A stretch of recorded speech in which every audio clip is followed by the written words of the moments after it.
This video is to plug a book that I wrote called A Moral Compass by Melissa Fenton. I used an alias name to protect the people in the book.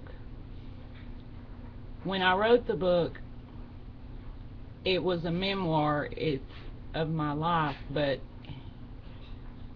since I have mental illness, I thought it would help people who either have someone like that in their family or deals with it themselves.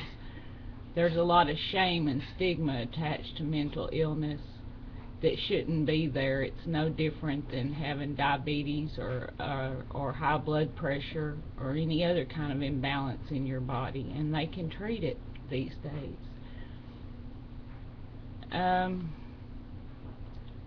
The book goes into some of my history in Utah.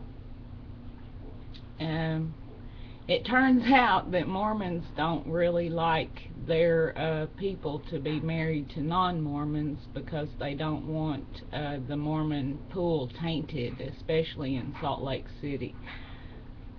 So I was harassed, and there was a particular girl that wanted the man I was married to, and she was Mormon, so they helped her out, and they rode me out on a rail, so to speak, and the book covers that. But when I wrote it, I didn't know that that's what had happened until I remembered him telling me her name and saying she wanted him, and then finding out later that's who he's married to now. So I don't hold any grudges about it. I made out like a bandit after I left there. I have a good life now. But anyway, it's an interesting read, I think, for people who want to know how mental illness can work in a person's mind. And I called it a moral compass because everybody has one, but not everybody's moral compass is the same. Mine is based on what is true, not necessarily what I know that I should have done in life, but you know, dealing and trying to navigate with things going on around me and other personalities in my life and things like that. There might be some people that think I wrote it to hurt them, but I didn't.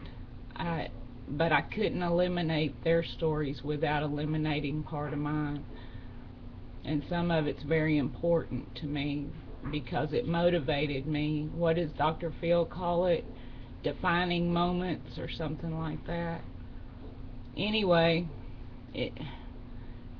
not a lot of people are reading it, but if you want to know more about mental illness or a woman giving you hell over something she wants that you have, or how the Mormons strengthen their community, their members. Yeah, they have a strengthening committee.